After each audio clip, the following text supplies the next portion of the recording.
XSFM입니다. I, D, W, K.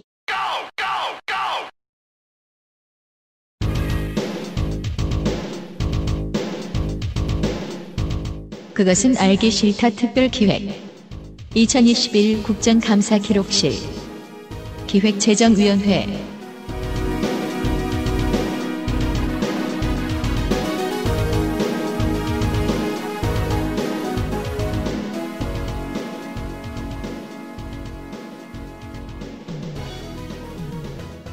코로나 시국은 기재부가 어떤 존재감을 가지는지 우리에게 확실히 각인시켜준 계기가 되기도 했습니다. 그것은 알기 싫다 20일 국정감사 기록실, 오늘은 기재위의 시간입니다. 저는 위원장인 윤세민이고요. 맞은편에는 아직 할 일이 채 끝나지 않은 덕질 간사가 핸드폰을 만지고 있습니다. 네, 안녕하십니까. 마지막까지도 뭔가를 점검해야 되는 기재위 국감입니다. 그리고 제 오른쪽에는 유 보좌관이 분노할 준비를 하고 있습니다. 네, 덕질 간사는 그런데도 할 일을 늦게 했지요. 너무 많아서 그랬어요. 죄송합니다. 그럼 지금의 할 일을 잘 발음해보세요. 두유에도 정품이 있다면 그것은 온두유. 향수는 원래 정품이 있는데 그것만 파는 액세스몰 프레그런스 스토어에서 도와주고 있는 그것은 알기 싫다 특별기획 21 국정감사 기록실 기획재정위원회 국정감사 이야기로 곧 돌아오겠습니다.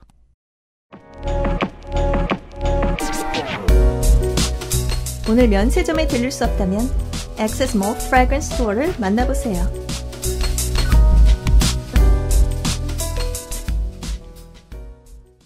온두유 품절이래. 그냥 마트에서 샀어. 두유가 두유지 뭘 그렇게... 콩으로만 만들었는데 맛이 이럴 수 있는 거야? 응? 두유가 콩으로 만든 거야? 국산 콩만 담은 두유는 원래 이 맛. 온두유. 온두유 광고. 껍질까지 가라. 콩에 모든 걸 담아냈다. 사람은 이렇게 하면 안 되지만 콩은 괜찮습니다. 그것은 바로 온두유입니다. 메이저 방송에도 소개되어서 지금은 부지런하게만 먹을 수 있는 아이템이 되어버렸습니다. 안타깝지만 그렇게 되었습니다. 하지만 액세스몰은 조물주를 가지고 있죠. 네. 조물주 보유 쇼핑몰. 네. 매일 생산량의 일부가 조물주 재선 안 되나요? 조물주 보유 쇼핑몰 되게 웃기다. 액세스몰은 매일 생산량의 일부를 무조건 배정받습니다. 네. 오전쯤에 한번 쳐다보시길 권합니다. 액세스몰에서 온두유를 구매하시고 싶으신 분은 오전에 들러주세요. 백태와 서리태를 3대1의 비율로 섞고 끓여 만든 태안자염과 효소차리 스테비아를 넣어 간을 했습니다. 얼어 죽어도 콩국수로 얼죽콩이신 분들은 한번 도전해 보십시오. 아, 이 얼죽콩 공감되네요. 바로 어제 네. 저희 어머니가 콩국수가 드시고 싶은데 파는 데가 없잖아요. 이제 거의 계절 메뉴니까. 네. 그 시장 가가지고 콩국을 사오셨거든요. 네. 공감이 되네요. 두유도 콩물도 겨울이 시즌입니다. 일부 사청, 기재부, 국세청, 관세청, 조달청, 통계청, 돈 문제를 담당하는 기재위, 한국은행, 수출입은행, 조폐공사, 한국투자공사, 재정정보원, 국제원산지정보원을 조폐입니다. 역시 짧아서 성공.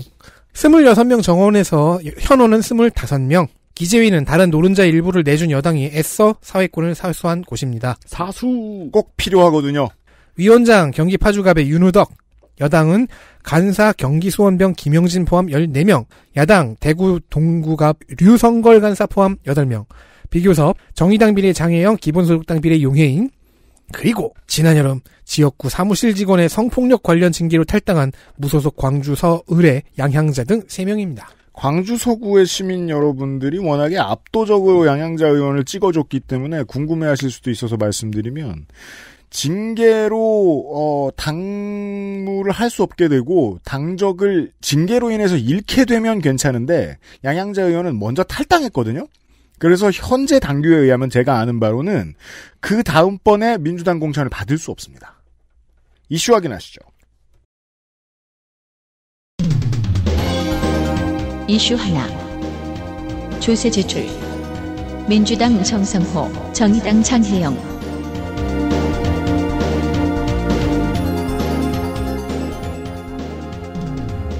정부의 지출을 둘로 나눠보면 실제 돈을 쓰는 재정 지출이 있고요.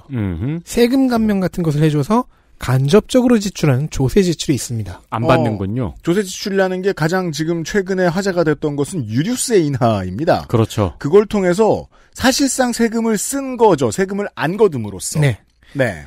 한국의 조세 지출은 저 어제 기름 넣었는데 200원 떨어졌습니다. 그것 때문에. 곧 떨어질 겁니다. 아직 효과가 없다 그러던데요? 네. 그래서 저는 사실 어차피 넣긴 넣어야 되는데 그냥 해보는 소리예요. 네네. 그 사이에 그냥 제철 타고 다닐 수도 있다라고 생각하면서. 주유소 탱크에 이미 있는 기름을 다 쓰고 나서. 그리고 또 다음번 들어올 때 세금이 매겨지는 그 순간에 깎이는 거기 때문에. 네. 한국의 조세 지출은 빠르게 증가하고 있으며 복지 쪽이 특히 확대되는 중입니다. 그래도 산업과 에너지 분야, 중소기업 쪽의 조세 지출이 아직은 가장 큰 편입니다. 네. 세금과 관련해서 오늘 시간 내내 나올 중요한 전제가 있습니다. 한국은 지금 코로나 와중에도 세수가 너무 빨리 늘어난 나라입니다. 그게 중요합니다. 세수가 너무 많이 늘었습니다. 그래서 조세 지출을 정책의 관점에서 요약을 하면은 정책적 목표를 놓고 국민들이 그리로 가도록 부추기는 것입니다. 그렇죠. 네. 종부세 인하. 진짜 잔인한 놈이었던. 그러니까 중소기업 육성을 위해서 중소기업의 법인세를 감면해준다든가 하는 것들을 얘기하는 것이죠. 네. 아니면 청년을 많이 고용하면 기업 세금을 깎아주겠다. 이러면 청년 고용이 늘기를 기대하는 것이고요. 그렇죠. 정성호 의원과 장희영 의원은 과연 현재의 조세 지출 정책이 그 목표를 달성하고 있는 것인지 의심했습니다. 정책 목표를 달성하지 못한 혹은 아예 영향도 못 끼친 그런 조세 지출이라면 없애고 재설계하라는 의미입니다. 네. 방금 예시로 든 청년 고용 증대 세제가 이에 해당하지요. 정성호 의원실에 따르면 이 세금 감면이 고용, 특히 청년 고용을 높였다는 증거는 단 하나도 없었습니다. 그래요?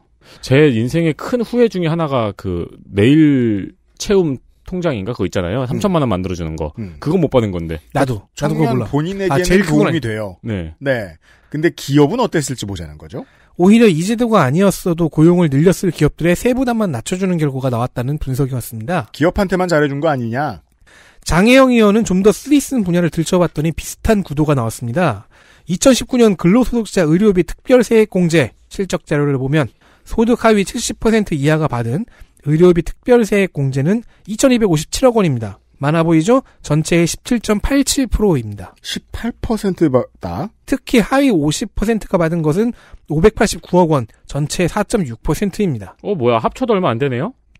오히려 덜 받았다고 봐야 되겠네요. 합치는 게 아니라 70% 이하가 이렇고 그중에서 50%만 따로 떼서 본 거예요. 자, 그럼 상위 20%가 받은 혜택으로 가볼까요? 8,121억 원, 64.3%를 차지합니다. 이게 뭐예요? 부자가 세액공제를 훨씬 많이 받았다는 거잖아요. 이런 역전 현상은 교육비 특별세액공제도 마찬가지입니다. 즉 소득 하위 계층을 지원하려고 세액공제 항목을 만들어놨더니 상위가 더 많은 혜택을 누려서 양극화에서는커녕 양극화에 보탬을 주고 있는 겁니다. 그게 이제 이 실생활을 해보면 이해를 누구나 다 할 수 있는 문제인 게 교육비도 그렇고 의료비도 그렇고 소득 하위 계층은 일단 아예 지갑을 닫아놓는 걸 선호하죠. 아, 그렇죠. 그러다 보니까 쓸수록 받을 수 있는 공제 혜택 근처로 가지 않으려고 하죠. 그렇다면 근본적인 재설계가 답이 될 수 있죠. 특히 기재부가 이런 상황을 반대로 알고 있었던 것 같다는 게 중요했습니다. 지들 이해하고 싶은 대로 이해했다. 혹은 반대로 알아줬으면 좋겠다. 기재부가 국회에 낸 내년도 조세 지출 예산서를 보면 내년의 의료비 특별세액 공제 지출액 중 60% 이상이 중저소득자에게 돌아갈 예정이라고 적혀 있었기 때문입니다. 그들이 이야기하는 중저소득자는 막 2주택자 이런 거라는 얘기 아니에요? 그동안 분석 보고를 반대로 한 거냐는 질문이 가능하죠. 그러네요. 중이 무거울 중이고. 그러니까. 저는 막 쫙 있는 소득자. 네, 현금을 헤비하게 들고 있는 그렇죠. 그런 하이젠버그. 네. 아우 진짜 현금이거든요, 마약은. 네. 자, 이 지적은 홍남기 장관에게 뼈아픈 지적이었습니다. 왜냐하면은 장관이 약간 자인을 했어요. 카테고리에 포함되지 않은 것까지 고려하면 더 많겠다라고 직감했거든요. 네. 정성호 의원은 재정 지출로 바꿀 것은 바꾸자고 했고 장관도 동의했습니다. 그리고 정성호 의원은 조세 지출을 보면 계속 복지 지출이 늘어가고 있으니까 증세 타이밍이 오고 있다는 논리로 연결시켜서 탄소세 도입으로 센터링을 딱 올렸습니다. 지금은요, 증세를 하자면 노동자들에게도 있고 투자에도 있습니다만 실제로는 지금 투자 자본에 대한 증세 그리고 기업에 대한 증세가 아주 가능한 시즌이에요. 네. 실제 월급쟁이들하고는 상관없습니다. 조세 지출을 보니까 복지 쪽이 계속 성장 중인데 그러면 증세 필요한 거 아니냐 하면서 탄소세로 가는 논리였죠. 네. 올해 연말까지는 탄소세 관련 연구 용역이 마무리될 예정이라고 장관이 답했네요. 그러니까 그때까지 핑계댈 시간을 달라는 얘기입니다. 안 그러면 현대차가 화낸다 이런 얘기입니다. 라고 화내고 있습니다. 네. 이 얘기를 들으니까 이번 국감에서 플랫폼을 잡는 게 더 이해가 되네요.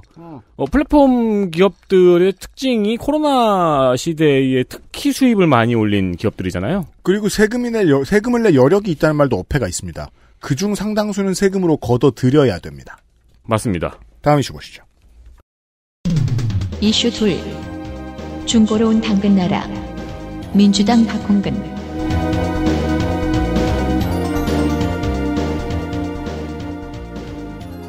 중고로 온 평화나라는 넘어서 이제는 당근, 번개 등등 중고거래도 예전과 같이 물물교환이나 벼룩시장 같은 형태가 아닙니다. 이제는 인력도 팔고요. 그렇습니다. 네. 중고거래 자판기 보신 적 있으세요? 못 봤는데요. 자판기에 팔겠다는 사람이 물품을 넣어놓고 가격을 설정해놓고 가요. 그러니까 이게 쇼윈도 같은데 사겠다는 사람이 그 돈을 넣으면은 그 물건의 그 칸이 열려서 가지고 가는 거예요. 우와. 그러면 이제 그 자판기를 설치한 회사가 수수료를 얼마를 먹겠죠. 그렇겠죠. 그래서 지하철 같은 데 가면은 중고 물품이 이렇게 그 유리나 아크릴로 되어 있는 물품 보관함 같은 데 쫙 진열돼 있어요. 와, 온 벽이 그렇게 돼 있으면 많은 물건을 팔 수도 있겠네요. 그렇죠. 우리가 종종 주목하는 스니커 리셀 시장도 어쩌면 중고거래의 연장선이기도 합니다. 리셀 시장이 워낙 커지면서 온 나라의 변화들이 있죠. 점점 더 과세 대상에 포함시키고 있습니다. 그렇습니다. 그리고 리셀 업계나 중고거래 업계에서 몸담고 있고 사업을 시작한 쪽들도 그냥 과세를 하고 합법화시키는 쪽을 좋아합니다. 왜냐하면 시장이 너무 빨리 커지니까요. 그렇습니다. 이번에 요파 씨에 소개된 사연에서도 그 땡이버 페이로 중고거래하는 사연이 있었죠. 가짜 땡이버 페이로 거래를 해버리는 바람에 네네. 개망한. 근데 원래는 이제 제대로 된 땡이버 페이로 거래를 한다면 그것도 과세를 할 수 있다는 거잖아요. 그럼요. 그리고 인터넷을 하다가 한 번씩 보셨을 겁니다. 몇 천만 원대로 올라오는 중고 물품들이요. 그렇죠. 국감장에서는 민주당 박홍근 의원실에서 준비를 했습니다. 롤렉스 상품 등을 예시로 들었어요. 네. 물론 뭐 트래비스 스캇을 꺼낼 수도 있지만 어르신들이 못 알아들으니까 그렇죠. 롤렉스를 꺼내야죠. 네. 박홍근 의원은 쓸 땐 몰랐는데 지금 보니까 이름 그대로 당근마켓 같기도 하네요. 그러니까요. 최고 7,100만 원짜리 시계가 거래 완료가 되어 있었습니다. 심지어 골드바도 거래가 되었습니다. 단일 품목으로 온라인 시장에서 바로 결제 가능한 것 중에 제일 비싼 게 뭘까? 전통적으로는 시계입니다. 그렇습니다. 네. 박홍근 의원은 중고거래 플랫폼으로 반복적으로 거래를 할 경우에는 사업자로 등록을 해야 된다고 지적을 했습니다. 응당 그런데 이제 논의할 때가 된 거죠. 한두 번은 괜찮은데 생각해보면 저도 필름 카메라를 2개를 갖고 있거든요. 근데 둘 다 중고거래 플랫폼에서 샀어요. 필카는 보통 거기서 구하죠. 네, 근데 둘 다 저한테 판 분들이 충무로에서 필름 카메라를 판매하는 분들이었습니다. 네. 그러니까 업자들이었어요. 그러니까 필름 카메라 같은 경우에는 어차피 오래된 물품밖에 없기 때문에 오래전부터 업자들이 모든 물품을 중고 플랫폼에 올려놓고 팔고 있었거든요. 리셀 및 매입 리스토레이션 전문가들 있죠? 네. 우리가 이제 대도시에 그 전자상가 있는 데서 많이 만날 수 있는 저 같은 경우에는 워크맨의 휴대용 카세트 플레이어에 관심이 많아요. 네. 옛날에 진짜 비쌌던 것들 요즘에 똑같이 복원하고 잘 쓸 수 있게 해가지고 판매하는 곳들이 있는데 옛날 소비자가보다 더 비싸게 팝니다. 전문가의 손길이 들어갔으니까 사는 사람은 살만하죠. 네. 그러면 이 사람은 세금을 내야죠. 그렇죠. 전문가인데. 박홍근 의원은 사업자는 부가세 10%, 과세 표준에 따라서 종합소득세 6에서 45%를 납부해야 하지만 종합소득 떼라고 읽으니까 종합소득세를 떼간다 이런 불쾌한 기분이 들잖아요. 그렇죠. 종합소득세. 네. 윤대미님입니다. 6에서 45%를 납부해야 하지만 중고거래는 과세 대상에 해당하지 않는다고 지적을 한 겁니다. 그렇죠. 네. 그리고 이것도 인터넷을 돌아다니다가 본 짤인데요. 왜 길에서 돈 주어도 세금 내야 되는 거 알고 계세요? 유실물을 주어서 경찰서에 가지고 가면은, 그러니까 유실물을 주어서 그냥 가지면은 원칙적으로는 점유물 이탈 횡령죄입니다. 점유 이탈물 횡령죄. 점유 이탈물 횡령죄입니다. 네. 근데 이걸 경찰서에 갖다 줘요. 그럼 연락처를 적고 가라고 합니다. 그렇죠. 근데 주인이 6개월 이상 안 나타나요? 그러면 습득자가 소유권을 가질 수 있는데 그렇죠. 이때 세금을 22% 뗍니다. 이 6개월 코레일에서 이 6개월을 안 지켰죠. 그렇죠. 대신 자기들이 먹어버렸죠. 이런 사실을 이야기하니까 커뮤 댓글 중에서 세금을 왜 떼냐는 질문이 있었어요. 네. 거기에 대댓글이 아주 유명한 댓글입니다. 속보 이재용 길에서 5조 원 습득. 그렇죠. 세금을 떼야겠어요? 안 떼야겠어요? 일타 강사란 이런 겁니다. 네. 그러니까요. 중고거래에서도 마찬가지 기능이 있겠죠. 작물 처리로도 쓸 수 있고요. 네. 은닉재산 세탁으로도 쓸 수 있어요. 시장이 커지면 돈 세탁을 하는데 쓰일 수도 있습니다. 만약 똑같은 물품을 반복적으로 거래한다면 많은 가능성을 상상할 수 있겠죠. 메틸아민 팝니다. 그냥 가장 메스암페타민 온건하게 생각하면은 그 중고 전문 거래상으로서 세금 내기 싫어서 이럴 수도 있죠. 아, 네, 그렇죠. 그렇죠. 네. 그런 전통적인 거래상들도 있을 것이고 그들도 양지로 끌어당기는 건 좋은 일이죠. 아니 그리고 내가 당신한테 7,200만 원을 뇌물로 주고 싶어. 근데 이걸 뇌물로 어떻게 줄 거야? 롤렉스를 줘요 그냥. 그런 다음에 이걸 올리라 그래요 중고나라에. 그런 다음에 요렇게 할 수도 있는 거죠. 네. 그렇기 때문에 이에 대한 개선이 필요하다고 지적을 한 겁니다. 김대지 국세청장은 구체적 과세 기준을 정하겠다고 답변했습니다. 이건 진심입니다. 어느 세무공무원이 과세 기준 만드는 걸 싫어하겠습니까? 저기 돈이 있는데. 네. 좋아서 저러는 겁니다. 곧 생겨나겠습니다. 그렇습니다. 네. 근데 이제 너무 불쾌하실 필요 없는 게 진짜 업자급이 아니면 안 낼 수도 있고요. 업자급이 아니면 한두 개 팔아도 부담이 안 되는 수준의 거래 세금입니다. 그러니까 제가 제일 싸게 산 거는 1,000원 주고 멀티탭 산 거였거든요. 네. 그런 거에는 과세를 한다는 게 아니고 그러니까 중고거래로 상식적이지 않은 금액 혹은 상식적이지 않은 횟수를 정하겠죠. 그리고 1,000원으로 멀티탭이 100개 있던 집에서 이사를 가가지고 90개를 팔아야 돼. 네. 그래서 90개를 팔았어요. 9만 원을 벌었어요. 중고거래를 팔아가지고. 그랬을 때 한 1,000원 떼어간다. 연말에 떠갈 거 아니에요? 그렇죠. 괜찮아요. 티가 안 나요? 다음 이슈 보시죠. 이슈 셋. 제로베이스 예산제. 민주당 박홍근.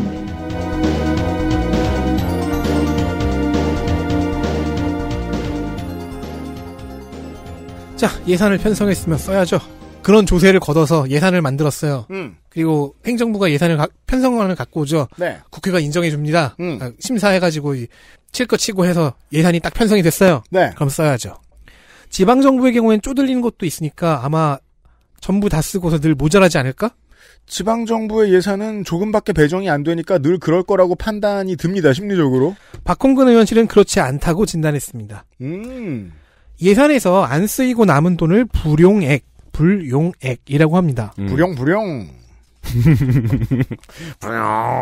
네.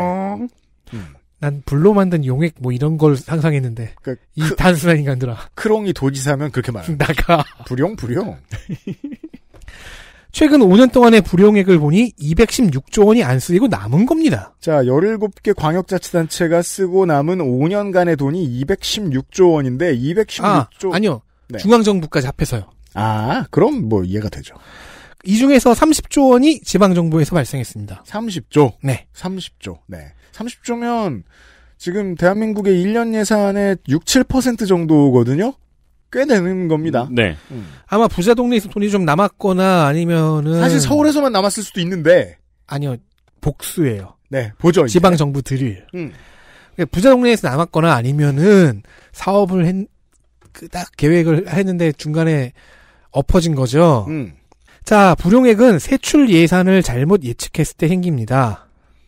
그래서 이렇게 지출할 겁니다 하고 세출 예산에 반영을 해놨는데 일부만 집행되고 그래서 잉여금으로 처리가 됩니다. 물론 불용액이 적은 건 나쁘지 않아요. 불용액이 좀 있는 것까지 나쁘다고 말할 수는 없습니다. 왜냐하면 사업을 해봤더니 너무 별로야. 그래 중간에 없기로 해. 사업을 정리했어. 그럼 남은 세금을 몇 달치 안 썼을 거 아니에요? 그런 불용액은 괜찮아요. 시의회가 도의회가 더 나쁜 일이 있을 걸 막아줬다는 뜻이니까. 근데 그런 건이 적으면 괜찮은데. 그런 건이 많아지기 시작하면 여기저기서 발생하기 시작하면 자, 그래서 불용액은 문제를 좀 발생시킵니다. 제가 이 건을 공부하면서 참고했던 제주대학교 행정학과 민기 교수의 칼럼에서 인용을 해보겠습니다. 이분은 민 씨입니다. 2월이나 불용, 그러니까 2월금도 2월액이나 불용액은 첫째 재정민주주의의 원칙을 훼손합니다. 그렇대요? 의회가 예산 집행권을 합리적으로 운용하지 못했다는 의미이기 때문이죠. 그럼 혼날 수는 있어요. 둘째로는 공공서비스 예산을 지연 또는 단절시킵니다. 그러니까 우리가 회계연도를 구분하는 이유는 세입과 세출의 사이클을 맞춰서 그해 거친 세금을 그해 국민들에게 쓰는 구조와 철학을 만들기 위해서거든요. 그게 회계연도의 의미입니다. 그렇죠. 그리고 셋째, 재정의 합리적 배분을 망치며 이런 경우에 또 2월의 형태가 불용 형태보다 훨씬 더 안 좋대요. 왜냐면 2월은 해당 분야에 묶여 있으니까. 근데 이제 불용은 정부로 되돌아와서 다시 집행되는 형태를 취하니까 좀 낫다는데 그나마 좀 낫다는 것일 뿐이고 둘 다 재정의 배분이 잘못된 것은 똑같다. 해롭다는 성질은 같다. 네.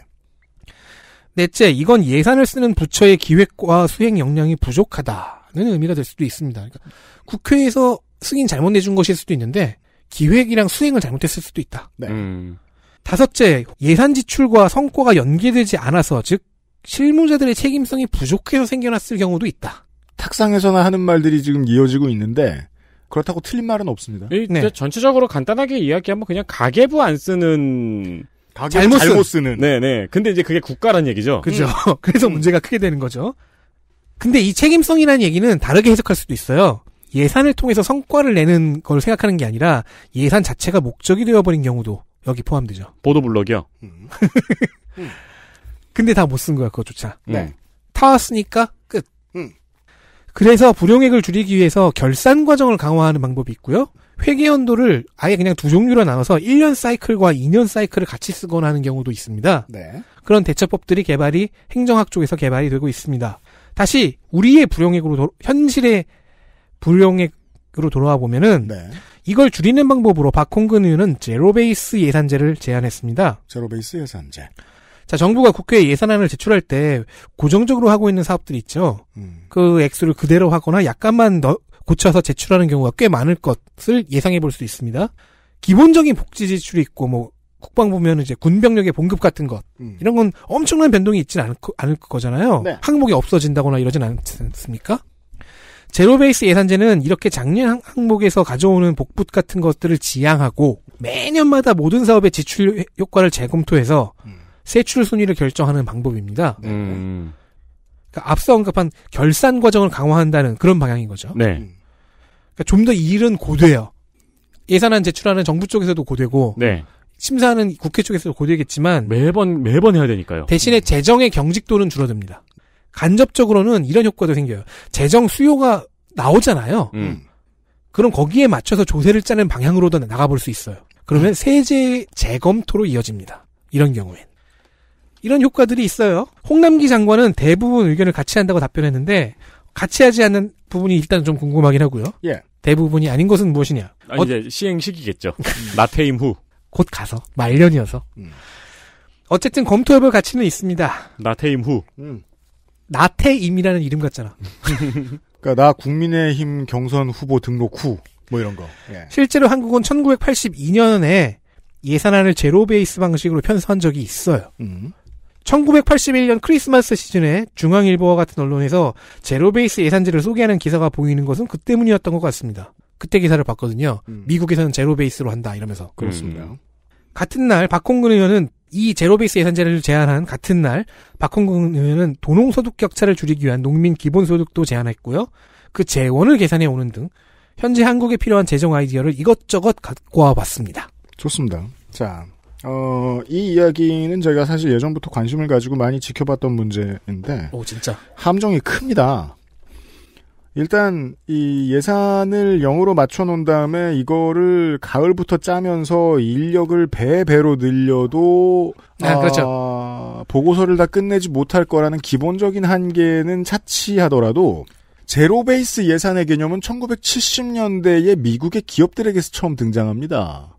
왜냐하면 기업의 경기가 안 좋을 때 예산이 쓸 수 있는 예산의 범위가 훅 줄어들 때 사람들의 고용을 엄청나게 줄이기 위해서 만들어진 방식이기 때문입니다. 제로베이스 예산제를 통해서 미국의 강력한 노총을 상대하고자 했던 것입니다.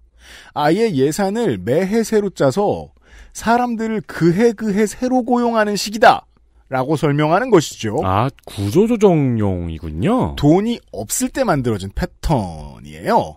실제로 이 제로베이스와 비슷한 형태의 예산 운용을 우리나라 게임사들이 좀 합니다. 실제로 그게 필요하기도 하고요. 매번 팀을 재편하니까요. 그런데 이것이 학생운동권 출신인 박홍근 의원 같은 사람에게 예뻐 보였던 이유는 기재부가 너무 경직돼 있기 때문입니다. 그렇죠. 새로운 항목을 만들어내는 게 너무너무 힘들기 때문입니다. 기재부를 구워 삼는 게. 하지만 실제로 이게 전면적으로 도입되었을 때는 보수에게 좀 더 알맞는 방식일 위험성이 있다는 사실은 알려드립니다. 그리고 정확하게 말하면 이제 박홍근 의원은 전면적인 도입보다는 이제 부분적인 도입을 좀 더 얘기를 했는데 이건 저의 추측입니다. 홍남기 장관이 대부분 의견을 같이 한다고 했을 때 의견을 같이 하지 않는 부분은 아마도 이것을 전면적으로 시행한다고 받아들였을 가능성이 좀 있어요. 네. 그랬을 경우에 이제 너무 많은 인원이 필요해진다. 이 제로베이스 예산제를 실행하기 위해서 돈이 더 필요해질 수도 있다. 이런 부분이 아니었을까 싶은데. 그리고 쉽게 생각해보면 제로베이스 예산으로 해놓으면은요. 기재부는요. 세출을 빵원으로 맞추려고 들 겁니다. 근데 대신에 그렇기 때문에 전선이 더 확실하게 잘 지내봐. 그어지는 효과가 있죠. 네. 저는 부정적이라는 얘기가 아니라 서로 다른 의지를 가지고 이 시스템을 받아들일 거라는 말씀이고요. 다음 이슈 보시죠. 이슈 넷. 재난지원금을 아낀 기재부. 민주당 고용진.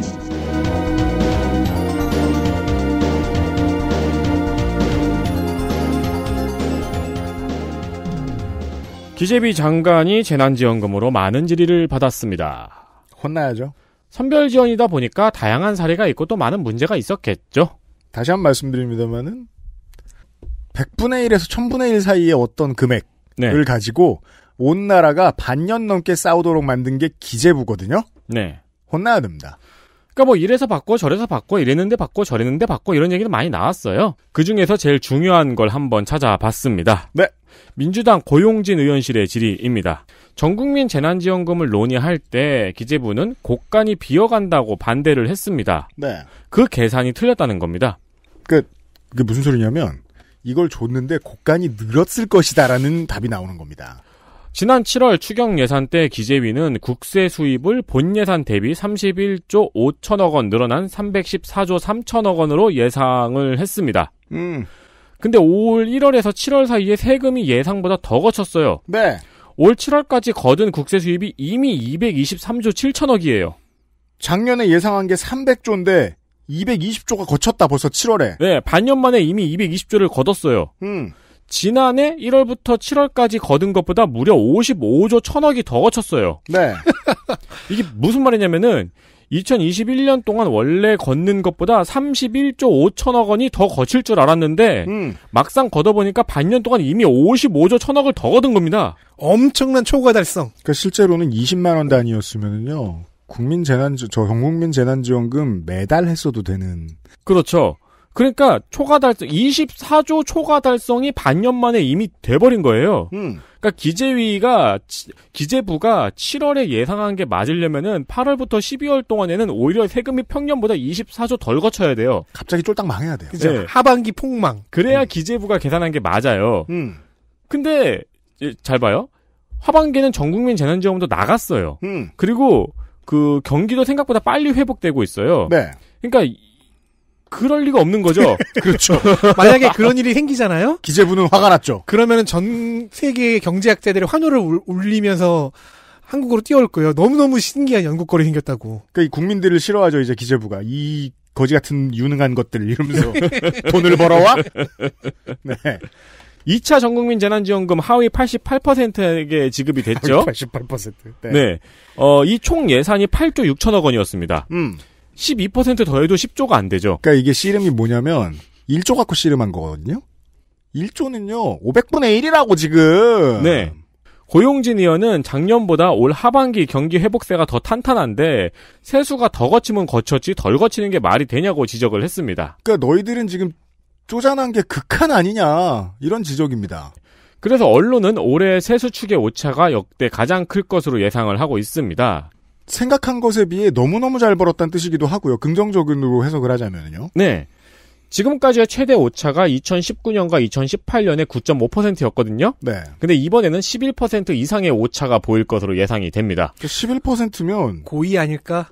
돈 계산을 60조, 70조치 잘못했다는 거거든요. 그렇습니다. 이건 너무 이상하죠. 네. 너무 많은 실수가 나와야 돼요. 그 실수가 우연에 겹쳐서 다 연계가 돼요. 그러니까 의도적 실수였다는 겁니다. 여기서 11%는 뭐냐면은 앞으로 남은 세수가 추가로 거치는 거 없이 예상만큼만 거칠 때 11%거든요. 네. 근데 누가 봐도 더 거칠 것 같잖아요. 여론이 궁금증을 꼭 가져야 한다고 해서 미디어가 집어넣어줘야 하는 질문이 하나 있는데 그 질문이 늘 빠져 있습니다. 미디어에서. 기재부는 누구 주려고 돈을 이렇게 아낄까? 누구한테 이득이 돌아갔으면 좋겠어서 돈을 이렇게 아낄까? 왜냐하면 그들은 경제학자들이거든요. 다수의. 경제학자들 입장에서 현금을 쌓아놓는 게 뭐가 도움이 돼요? 현금 쌓아놓으라고 권하는 경제학자는 세상에 없어요. 그렇죠. 네. 다들 유동성 말하잖아요. 어딘가로 흘러가게 하고 싶다는 거거든요. 그 어디가 어디냐가 가장 중요한 질문입니다. 기재부를 상대할 때. 네. 그러니까 이게 전 국민 줘도 티도 안 났어요. 지금도 티도 안 납니다. 네. 더 줘도 됐고요. 네. 아까 70조 미스 났잖아. 70조 풀어도 되겠네 그러면. 그럼요. 네. 네. 홍남기 장관은 세수 축의 오차가 큰 것에 대해 송구하다고 답변을 했습니다. 끝이냐? 그러면서 경기 회복 속도가 생각보다 빨랐고. 그러니까 이 거지들이 돈을 너무 잘 벌었다. 네. 자산세수 시장. 무능한 것들. 자산시장 세수도 정부가 예상한 것보다 높아서 오차가 생겼다고 하면서 지적을 뼈아프게 받아들이겠다고 주식시장 처망해라 이런 뜻이죠. 이제 장관 말년이라서 너무합니다 진짜. 그러니까 근데 사람들이 또 결국 정세균 총리가 하위 88% 얘기했잖아요. 처음엔 80% 얘기하고 사람들은 그것만 캡처하다가 욕을 하잖아요. 결과론이 아니냐라고 반문할 수 있어요. 보수의 합리적인 사람들은. 근데 결과론이 아니라고 치죠. 만약에 세수축의 오차가 마이너스가 났다고 치죠. 다른 나라들처럼 우리나라가 마이너스 성장을 엄청나게 했다. 그런다고 한들 10조가 큰 돈이겠냐는 겁니다. 거짓말 진짜. 그러니까 이래 놓고서 이 상황을 지금 정부 여당에게 뒤집어 씌우는데 보수 언론이 성공까지 해버렸어요. 그래 이러니까 제로베이스 예상제까지 제안이 나오는 거죠. 어디 한번 싹 비우고 다시 한번 생각해보는 걸 내년 해보자고. 그러니까 우리나라가 코로나 시국을 잘 견디고 잘 버텼다고 이야기를 많이 하는데 다른 나라에 비하면 돈은 진짜 안 풀었어요.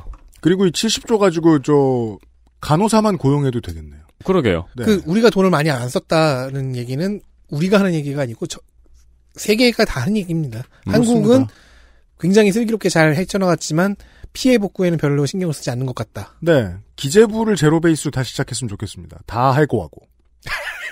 오. 그러면 이제 기재부 혐오. 해고된 공무원들 데리고 우리가 방송하면 되죠. 그니까 말이에요. 부당해고라고. 저희가, 얼굴 싹 바꾸고. 네. 양수겸장이죠. 네. 다음 이슈 보시죠. 이슈 5. 대장동을 생각한다. 기본소득당 용해인.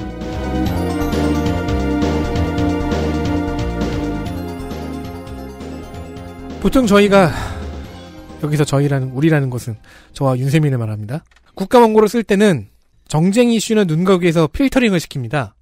일단 없는 셈 치면서 이제 그냥 싸움에 임하는 전술이나 좀 보고 마는데 그러다가 눈에 띈 질의가 하나가 있었습니다.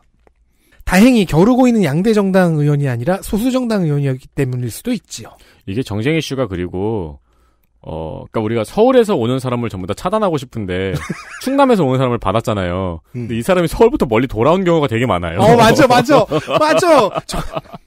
아니 시작하는 단어들에 대장동도 없고 대선도 없고 김건희 씨도 없어요. 그래서 쭉 보면서 그렇구나 하는데 갑자기 그렇게 흘러가는 게 있어요. 교육에서는 연구 논문 윤리 얘기하다가 김건희 씨 나오고 이게 이제 소수정당이 있어서 좋은 의미이기도 하고 저도 이제 살짝 연막을 치죠. 20, 30대의 활동가들이 용해인 의원을 극도로 혐오합니다. 왜냐하면 20, 30대 청년 활동가가 전혀 낼 수 없는 무엄한 아이디어를 통해서 여당의 문을 뚫고 국회의원이 된 사람이기 때문이죠. 네. 쉽게 말하면 겁나 얍삽한 새끼다 라고 해서 극혐합니다. 문제는 그 얍삽한 사람이 의정활동을 잘했을 때 얍삽하지 않고 정도를 걸어온 젊은 정치인들이 단체로 바보가 되는 수가 있다는 겁니다. 그 점에서 용해인 의원은 2배로 사악한 사람일 수도 2배로 유능한 사람일 수도 있습니다. 정치라는 게 선의만으로 되지 않기 때문에 이런 딜레마는 언제나 존재합니다.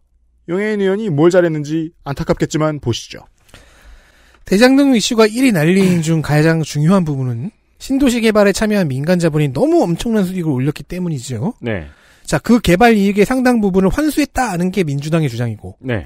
그 수익이 가능하게 만들어준 지방정부의 사업 설계가 불법 혹은 탈법 혹은 편법이라는 것이 국민의힘의 주장입니다. 네. 그러니까 이 주장 모두가 설득력이 조금씩 부족한 이유는 국민의힘의 주장은 너희는 우리와 한 몸이다고, 민주당의 주장은 너희와 우리가 완전히 한 몸은 아니다입니다. 따라서 둘의 레토릭은 같은 거죠.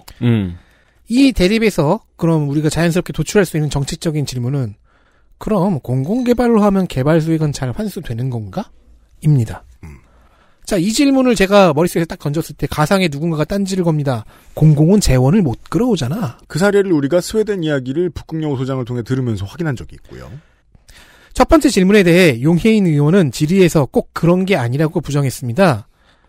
공공개발로 해도 개발 이익이 잘 환수되지 않을 수 있다. 그런 경우가 더 많을 수 있다. 그러면서 현재 한국에서 추진 중인 도시개발 사업 286건을 지도 위에 점으로 찍은 인포그래픽 판넬을 딱 들어 보였습니다. 민간 개발이 193건, 공공 개발이 90건, 이도저도 아닌 것 같아 보이는 소수께끼가 3건 있고요. 그리고 이 사례들을 분석했을 때 공공 개발에서는 장점은 있어요. 토지 수용가가 좀 저렴해지고, 그래서 주택 분양가도 좀 더 저렴해지긴 하는데 정작 그 과정에서 생기는 개발 이익은 좀 적더라도 대부분 분양권자에게 돌아간다는 겁니다. 즉 개발 이익의 구성만 바뀌는 거예요. 네. 결국 최종 피해는 분양받을 재력이 없는 무주택 서민들에게 돌아가게 된다는 논리입니다. 맞는 계산입니다. 용해인 의원은 또 다른 그래프가 그려진 포그래픽 판넬을 들어 보였는데 부동산 가치 상승에 의한 이득과 총 부동산 과세를 비교 분석한 그 액수를 비교 분석한 그래프였습니다. 네. 부동산 이익은 마치 한국의 산세처럼 너를 띠며 가파른 면화세를 극적으로 보여주며 특히 2004년부터 급격히 상승 중입니다. 2014년부터. 2014년. 총 부동산 과세는 산 밑을 흐르는 강물처럼 저 아래에 깔려 있어요. 그죠. 따라가지 못하죠. 과세는. 네. 종부세도 이 비교 그래프에 넣으려고 했는데 점으로도 안 찍히는 수준이라 면구스러워서 뺐다고 합니다. 종부세는 세금도 아니에요, 지금. 즉 개발 이익에 비해서 과세로 환수할 수 있는 개발 이익이 별로 없다는 겁니다. 지금 10,000원 중에 1원 걷는 거 가지고 경제지가 하루에 10번씩 말하고 있는 지가 20년이 된 겁니다. 종부세는 의미는 없어요, 아직. 2018년에 네. 600조가 그게 중요한 얘기 아니고. 네, 600조가 넘는 부동산 가치 상승에 의한 이득이 600조가 넘는데 그때 총 부동산 과세는 50조? 60조 정도밖에 안 돼요. 300조는 돼야 됩니다. 600조를 벌었으면.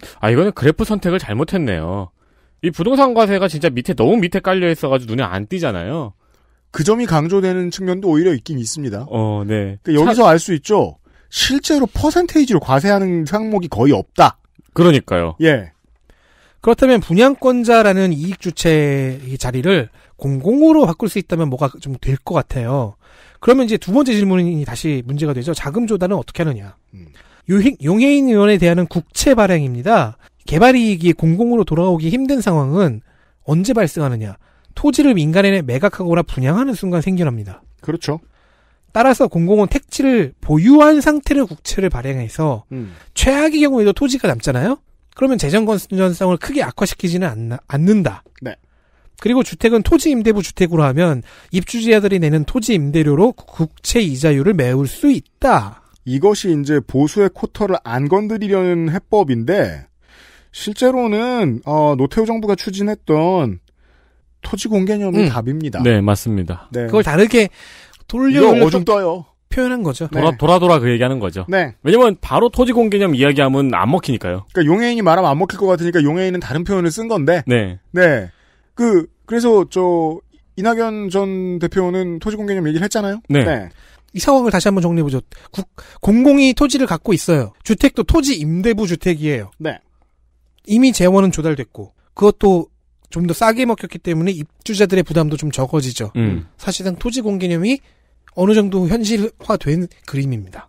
자, 그럼 전제 조건이 하나 필요하죠. 땅값이 하향 안정이어야 이런 방법을 쓰기가 편해집니다.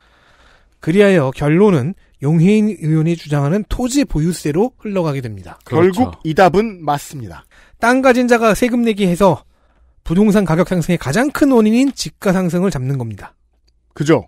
여기에서 대장동 사건이 있게 만든 한국 전체의 한국인의 멘탈리티의 평균이 보이는 겁니다. 10,000원 냈을 때 1,000원 세금 내는 거 가지고 밀란이 일어나진 않아요. 하지만 4천억 번자에게 세금이 세게 매겨지는 건 아무도 좋아하지 않습니다. 위너 테이크스 올을 세상 사람들이 너무 좋아합니다. 이 나라는. 내가 그 위너가 되고 싶거든. 네. 근데 안 그렇다고. 저는 그 중에서 S 정도를 담당하고 있습니다. 위너 테이크스의 3인칭. 네. 네. 그걸 바라보는 사람. 하지만 우리 대부분은 그 올이에요. 그러네요. 그들의 주머니 안에 들어갑니다. 그러네요. 우리의 운명. 네. 홍남기 장관은 이게 완전히 새로운 세목이라서 국민적 공감대를 언급하면서 신중한 입장을 말했습니다. 그러니까 그냥 잘 들었습니다. 전적으로 반대합니다. 기재부는. 이거는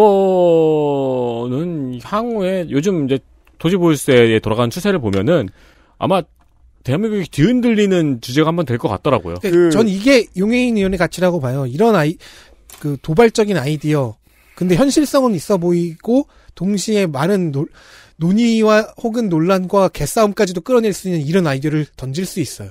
기재부 재경부 공무원들과 지금의 민주당 정치인들의 생각 차이의 가장 큰 항목은 전자는 부의 세금이 매겨지는 걸 제일 싫어합니다. 자산의 세금이 매겨지는 걸 제일 싫어합니다. 거기에 대한 논리도 준비되어 있죠. 이건 다 내 노력으로 번 거야. 국가가 해준 게 뭐야? 진짜? 라고 되물어야죠. 네. 근데 결국 제일 많이 강조돼야 되는 건 그겁니다. 과세는 노동보다 자산에 무겁게 되어야 합니다. 네. 월급보다 주식에서 번 돈의 과세는 더 무겁게 되어야 합니다. 그런데 한국인들은 월급에 과세 붙는 것보다 주식에 과세 붙는 것에 훨씬 무섭게 싸우죠. 이걸 극복해야 합니다. 일단 국민들이 극복을 해야 재경부 공무원들도 밀려날 수 있습니다. 기재부 공무원들도요. 마지막 이슈 보시죠. 이슈 6. 한국은행의 계산 오류. 국민의힘 유경준.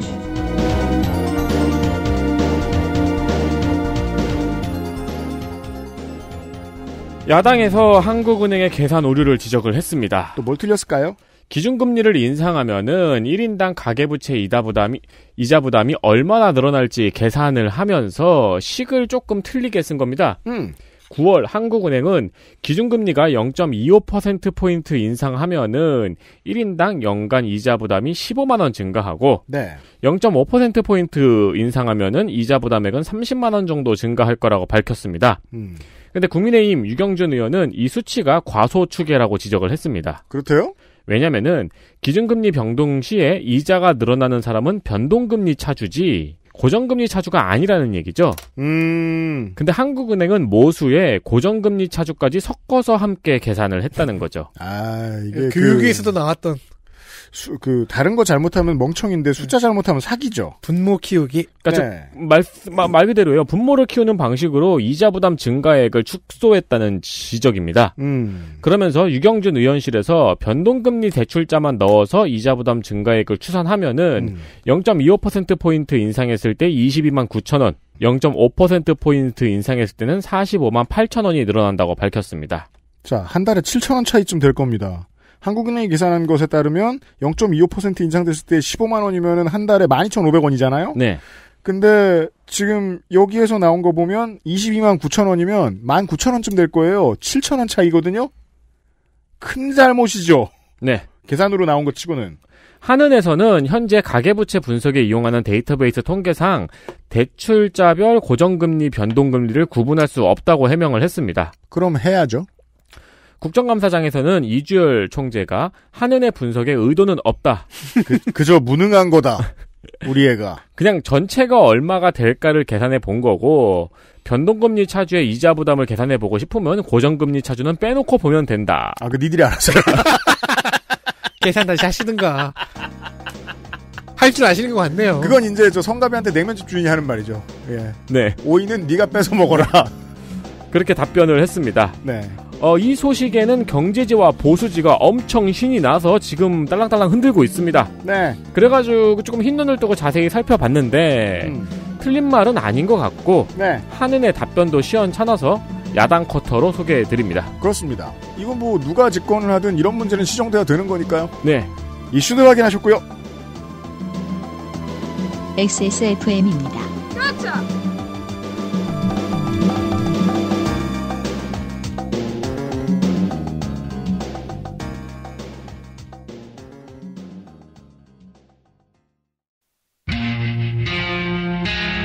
Artisan by John Varvatos.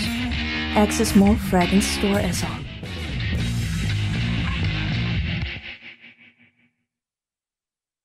분리수거가 쉬운 포장. 자연을 원래대로. 온두유. 자, 장면이 지금 4개가 있는데 다 같은 사람 얘기예요? 아니, 3개예요. 3개야? 왜냐면 2개가 겹치네요. 3개가 있는데 다 같은 사람 거예요? 보시죠.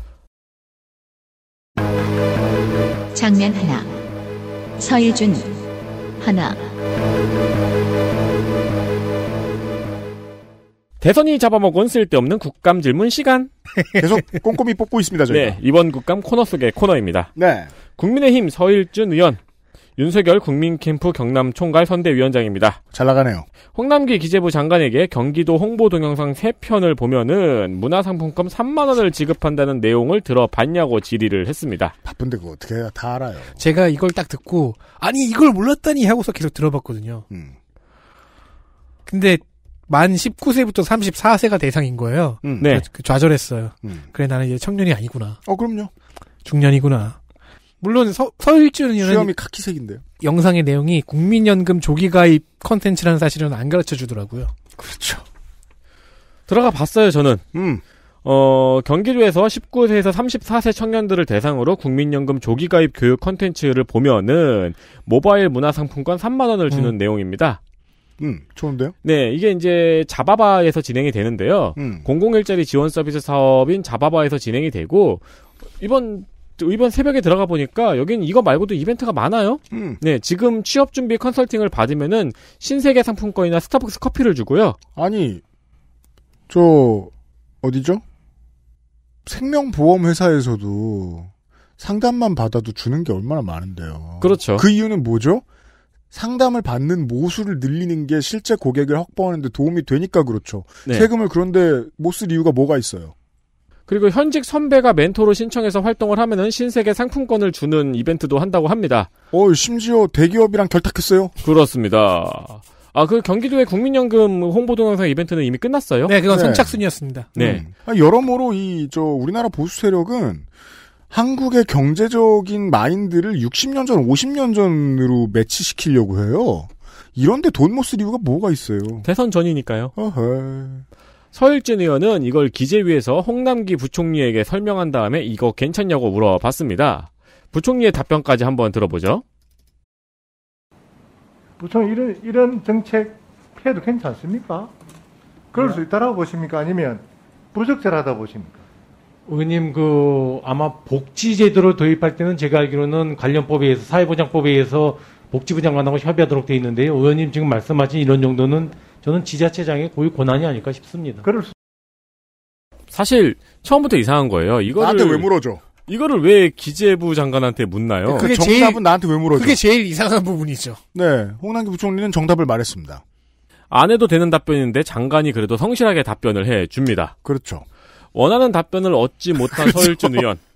다른 방향으로 유도를 해봅니다. 왜냐하면 여기다 대고 윤석열이 좋아요, 이재명이 좋아요 이렇게 진심을 말할 수는 없잖아요. 역시 장관 답변까지 한번 들어보겠습니다. 저는요, 이 정책은 사실상 사전 선거운동에 해당된다고 봅니다. 이 선거법 위반 소지가 없는지 검토가 필요하다라고 생각하는데 어떻게 생각하세요? 예, 그건 제가 보기에 기재부 장관이 판단할 사안은 아닌 것 같고요. 아까 말씀드린 대로 또 중앙정부가 다음 질의하겠습니다. 그러니까 그럼 이거는 그건 선관위에 가서 물어보다라고 말해야 되는 문제잖아요. 그 정답이잖아요. 네. 그렇게 말하면 이제 서일준 의원은 아이고 공무원이 사람 돌린다 이러면서 아이고 나중 주저앉으려고 지금 그러는 거죠. 그리고 이 말 자르고 다음 질에 넘어갔잖아요. 네. 이게 이날이 종감 마지막 날 종합감사 날에 저녁 보충 질의 시간이었거든요. 아휴 참. 그러니까 그때 이제 2개 질의를 준비하는 하나가 이거였던 거예요. 스포트라이트용 질문이었네요. 여기서 이어지는 질문은 북한이 폭파한 연락사무소가 얼마 들었냐는 얘기였습니다. 그래서 저도 그거 한참 봤어요. 그래서 그 돈이 아깝다는 거야? 뭐 이런 거였는데 옛날에 지어진 건물값까지 알아야 돼요, 기재부 장관이? 그거랑 해서 이것저것 알고 있어요. 신기하게도. 근데 이것저것 얘기하면서 그냥 북한에 대한 적개심을 자극하는 내용만 있어요. 쓸모없는. 그러니까 연락사무소의 가격도 사실 중요한 게 아니에요. 그걸 폭파했다는 게 중요한 거지. 그러니까 좀 숙제를 해야 되는데. 그러니까 북한 잘못이신 것만 계속 얘기하고 있는 거예요. 국어 숙제가 남았는데 수학 시간인 거예요. 그렇죠. 아니 그래 북한이 확보한 게 잘못이지. 근데 그러면 가격은 왜 물어봤어? 이런 생각밖에 안 들더라고요. 저는 이 너무 옛날식인 이 마인드가 마음에 들지 않는 거예요. 국민의힘 의원들이 입을 벌릴 때마다 대한민국이 무슨 건물 하나 없어지면 망해 나갈 거지인 줄 알아요. 그쵸. 그렇게 말하고 싶은 거 아니에요 지금. 아니요 그게 아니에요. 신기하게도 이건 북한 잘못이라는 뉘앙스예요. 그러니까 그 말은 원래 기본 옵션이니까 했겠지. 그러니까 이게 되게 다양한 감정이 드는 거예요. 그 지난번 총선 이후로 우리의 밥벌이가 많이 떨어져 나갔단 말이에요. 뭐 김진태 의원이라든가, 그렇죠. 뭐 우리 공화당 그 곰돌이 누구죠? 조원진. 네, 조원진 의원. 이제 후보입니다. 네. 그러니까 우리의 페이버릿 플레이어들이 많이 사라졌어요. 네, 그래가지고 국감이 진짜 재밌는 게 많이 없어요. 네. 싸워도 이 사람들 또 점잖게 싸우고 이래요. 네, 나와봤자 발가락질이죠. 그렇죠. 그 와중에 이런 보석이 좀 숨어 있었던 느낌이 듭니다. 서일준. 네, 주목해 주세요. 다음 보시죠. 장년 둘, 서일준 둘. 자 그럼 프리뷰. 이건 종합감사 날이었잖아요. 첫날 가보겠습니다. 다른 위원회들 다 하듯이 기재위도 오전은 피켓으로 인한 파행으로 대충 때웠고요. 이거는 다들 좋아했겠어요. 만약에 어느 상임위가 안 쉬었잖아요. 네. 그러면 손해 본 기분 들 것 같아요. 그죠? 우리 이랬어 이러면서. 다 쉬었는데 오전에. 그래서 오후에 시작을 했습니다. 서일준 의원은 홍남기 부총리에게 추석 지나고 처음 뵙는다며 인사를 이렇게 했습니다. 부총리 하천대유 하셨습니까? 예? 하천대유 하셨습니까? 이게 뭔지 아세요? 그 두 번을 읽고도 발음을 못해가지고 하천대유 하셨는데. 뭔지 아세요 이게? 이게 뭐긴 뭐야. 그래서 네가 보통 쓰는 수법이지. 그 재미없는 거 자꾸 유행어로 밀려고 하는. 맞아요. 네. 이게 명절에 유행하는 덕담이라고 합니다. 너 입당해 가서. 네. 부자들하는 말의 확장판 의미래요. 그러니까 화천대유처럼 돈 벌라. 서일준 의원이 알려준 답례 문구는 천화동인 하세요입니다. 어쩔 TV. 이게 진짜 유행인가 싶어서 찾아봤어요. 그 유튜브에 그 꼰대 코드로 장사 잘 되는 그런 채널도 있지 않나요? 그런 네. 데서 할 것 같아요. 원희룡. 네. 아니 원희룡 말고 원래 그런 사람 말고 그 실제로 만드는 예. 청취자 여러분 보셨죠? 어쩔 TV 아무도 이해 못했어요. 이제 유피님은 편집하면서 찾아보겠지? 그렇죠. 아니, 유튜브 잘 안 보잖아요. 어쩔 전기톱. 네. 근데 어쨌든 저는 진짜 유행인가 궁금해서 찾아보잖아요. 조선일보, 천지일보, 중앙일보 등등에서 SNS를 타고 퍼져나가는 밈이 되었다고 하는데 정작 쉽게 찾을 수가 없는 거예요. 어쩔 TV. 나는 지금 찾아보지도 못하잖아. 어쩔 TV는 무엇일까? 자, 다시 보니까요. 기사들은 9월 중하순에 나왔어요. 네. 이낙연 캠프와 원희룡 캠프에서 잠깐 유행어로 민 것으로 보입니다.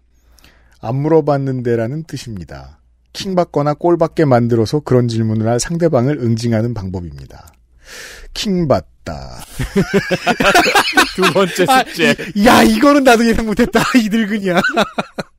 아니, 이게 원래 새로운 언어 배울 때는 계속 사전을 끼고 있어야 됩니다. 네. 자, 이제 반쯤은 유튜버가 된 원희룡 지사가 자기 유튜브에서 천화동인 그 답례 문구까지 소개하는 걸 보긴 봤어요. 네. 근데 다만, 밈이 되었다? 그건 좀 오보인 것 같습니다. 오히려 사용자들은 잠깐 재밌다 말았던 것 같아요. 최근에는 아직도 화천대유 드림이나 치고 있냐 하는 반응이 좀 보입니다. 즉 유행 넘어갔죠. 이제 반응은 별로 없습니다. 그렇죠. 수명은 며칠짜리 밈이었던 것 같습니다. 이게 이제 야당의 운명인 게 여당도 물론 그래 자유롭지 않습니다만 야당이 이걸 그냥 유행으로만 소모하려고 했잖아요. 왜냐하면 본질을 캐고 문제를 해결할 생각이면 자기들한테 칼이 돼서 돌아오니까. 그래서 유행으로만 쓰였죠. 근데 유행은 빨리 지나잖아요. 이제 끝났어요. 그러니까 며칠짜리 수명을 가진 밈이라면 사실 밈이 아니죠. 이제 이걸로는 얻을 수 없어요. 뭘. 다음 볼까요? 어쩔 RTS 3080. 네. 그렇게 하면 되는 거군요. 네. 제일 센 거 말하는 사람이 이기는 거예요. 3090. 네. 이겼다. 가성비도 따져봐야지. 그렇다면 어쩔 레노버. 6900인데요. 그렇다면 어쩔 레노버. 레노버가 꼭 가성비가 좋다고 할 수는 이 사람아 광고주를. 그러니까 이제 E 시리즈하고 X 시리즈가 좀 차이가 있는데요. 그것까지 설명하면 그게 이제 구질구질 해가지고 밈이 안 되는 거야. 그렇죠. 네. 천하동이 못하겠군. 네. 장면 셋. 서일준 셋.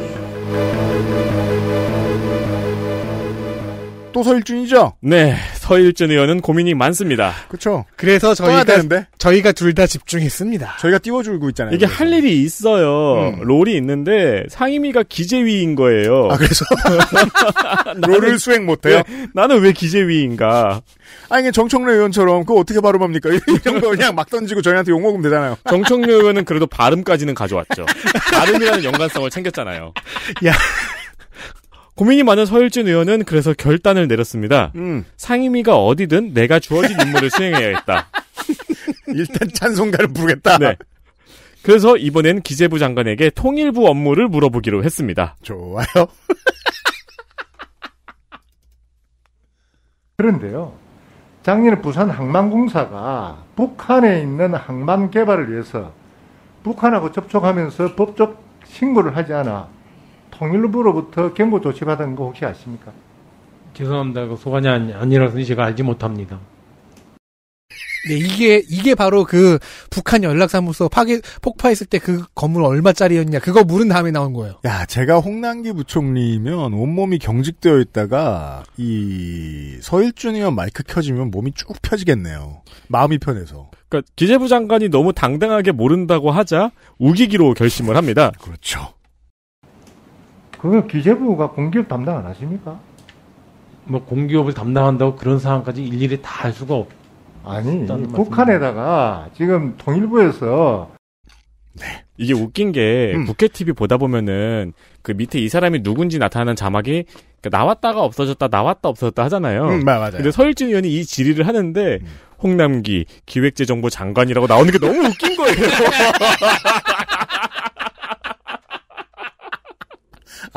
어쩔 TV란 뜻이군요. 그렇죠.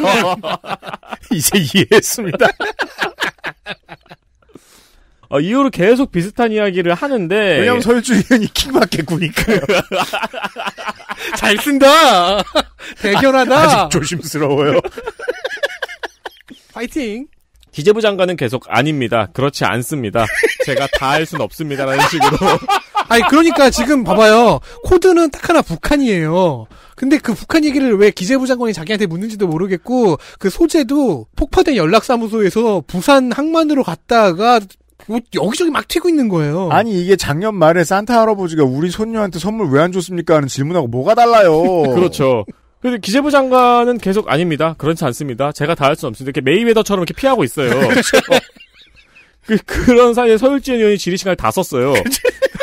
그러니까 추가 시간까지 요청을 하면서 기재부 장관의 알겠습니다 단 한마디를 갈구합니다. 공분을 일으킬 수 있는 그런 내용입니까? 그렇지는 않습니다. 저는 부총리께서 지금이라도 공기업의 대북 사업 추진을 전수조사하고 불법적이고 절차를 무시한 추진은 못하도록 해야 한다라고 생각하는데 부총리님 어떻게 생각하십니까? 이게 뭐 공기업이 지금 뭐 340개가 넘는데요. 기재부가 갑자기 대북 사업을 검토하고 있는지 프로젝트를 하고 있는지를 조사하면 오히려 그게 그게 저는 오히려 많은 오해를 부르키지 않겠습니까? 그럼 평소에 늘 그렇게 지도 감독해야 된다라는 이야기입니다.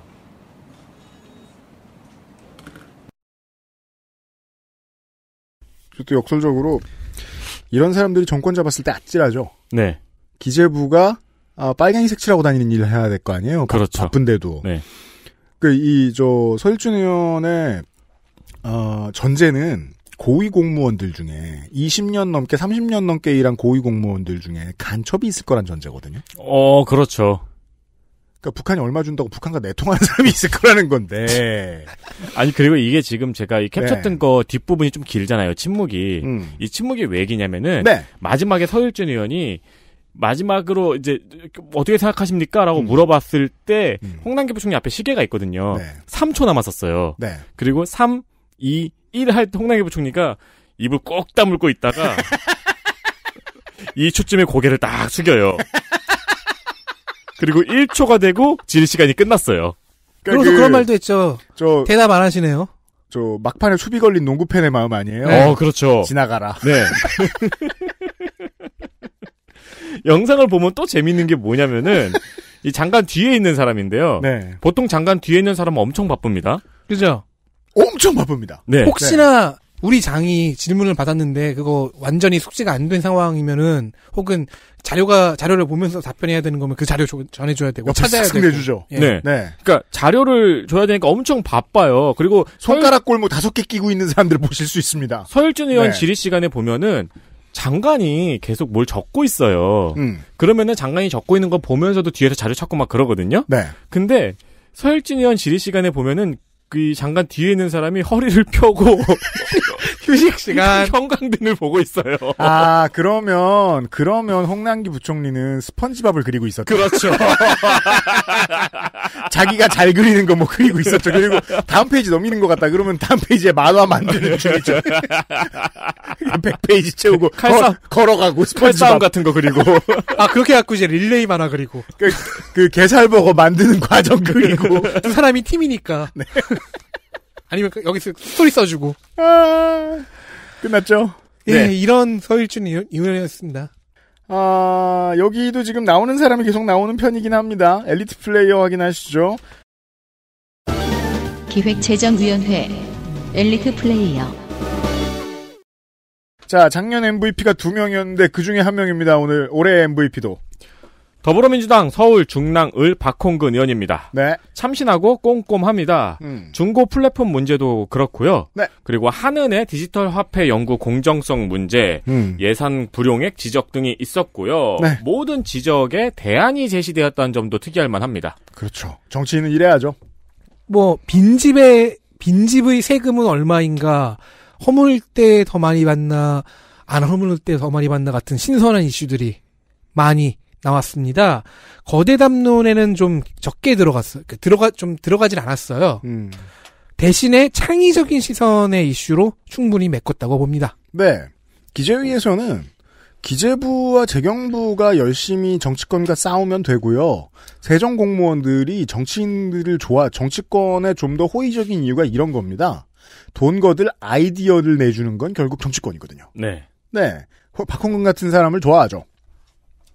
국민의 국민에게 힐. 프로레슬링 용어로 악역이죠. 네. 힐. 국민의힘 서울 강남병 유경준 의원입니다. KDI 출신 통계청장 실력이 어디 가진 않겠죠. 네, 통계청장입니다, 이 사람, 옛날에. 네. 한은의 계산의료 지적은 보수지와 경제지의 환호성을 갖다 준 히트작이었습니다. 검산 유닛. 바로 기사들이 우르르 나오더라고요. 그렇게나 국감에 신경 안 쓰는 것들이. 네. 네. 비트코인 과세에 대한 질의의 요지는 1년 유예하는 게 어떻겠냐는 게 요지였거든요. 네. 근데 질의 이것도 제가 주제로 접어가지고 한번 썼었거든요. 네. 질의 내용을 자세히 들어보면은 과세를 하기 전에 체크리스트 같은 느낌이었습니다. 저도 이걸 들여다보면서 느낀 게 보수정당도 지금 비트코인 과세에 반대하거나 미적지근한 태도가 전혀 아니다라는 걸. 물론 유경준 의원의 이야기에 모두 다 찬성할지 모르겠습니다만 저는 그런 인상을 강하게 받았습니다. 그 점에 있어서만큼은 여당과 태도가 같구나. 네. 네. 좋아하는 것 같더라고요. 그렇죠. 유경진 의원이 이거 체크했냐, 저거 체크했냐, 저거 체크했냐. 근데 홍남기 장관이 다 체크했다고 하더라고요. 그러니까 캠핑 가기 좀 마음이죠. 네. 아싸 과세 이러면서. 네. 다음은요. 기본소득당 비례 용혜인 의원입니다. 대장동을 다루는 의원들 중에서 생산적 결론으로 나간 경우는 별로 없거든요. 그 별로 없는 예시 중 하나입니다. 네. 좋은 분석력에 기반해 있기 때문에 그래서 피감기관들과 가장 생산적인 싸움 과정을 보여줍니다. 네. 출산 후에 조금 더 잘하는 것 같습니다. 제가 보기엔. 네. 다음은요. 더불어민주당 서울 노원갑 고용진 의원입니다. 여당에서 피감기관을 질타하는 방법의 정석 같은 느낌이에요. 예. 그러니까 여기가 기재위라서 그런 것도 있겠는데 피감기관이 정부의 발목을 잡고 있는 부분을 잘 찾아내더라고요. 그렇습니다. 제가 손학규계 출신들에게 큰 기대가 없었는데 개 중에 가장 유능한 사람입니다. 네. 끝으로요. 정의당 비례 장혜영 의원입니다. 사실 금년에 정의당 의원들이 성장한 모습을 많이 못 보여줬어요. 물론 그런 표현은 좀 잔인하긴 합니다. 네. 원래 잘 했으니까 저 3월 오픈더라 3만 6분 못 쳤다고 뭐라고 하는 건 좀 그렇긴 합니다만 네, 그리고 확실히 티는 덜 났습니다. 그리고 사실 상임위가 각자의 전문 분야가 아닌 곳에 다들 들어가 있잖아요. 장혜영 의원은 이번에 취조기술 스탯을 좀 더 찍고 온 것 같습니다. 다만 좀 아쉬웠던 거는 그 잔인한 그 아쉬움인데요. 디테일 분석과 같은 모습이 강점이긴 한데 기존의 레벨 그대로여서 조금 더 나아졌으면 아쉬움 없이 찍었을 텐데. 그래도 여전히 대부분 원내 인사들보다 유능합니다. 네. 그 섹션에 있어서는요. 예, 여기까지 기재위 확인하셨고 저희도 오늘의 할 일이 저물었습니다. 돌아가서 빠르게 그 다음 일을 준비하고 여러분들을 찾아뵙도록 하겠습니다. 국감이 끝나면 가장 아쉬운 점은 국감에서 지적된 내용들이 잊혀진다는 겁니다. 심지어는 국정감사를 한 위원회에서도 잊었다는 사실을 저희들이 전달해드린 적이 있습니다. 얘기해놓고 의결도 안 봤다고 1년 동안. 네. 네. 1년을 더 얘기해도 시원치 않은 많은 이야기들이 나오는 국감 시간입니다. 잊지 않고 정리를 하고 있습니다. 내일 이 시간에 다시 인사드리죠. 안녕히 계십시오. 안녕히 계십시오. 빠염. XSFM입니다. I, D, W, K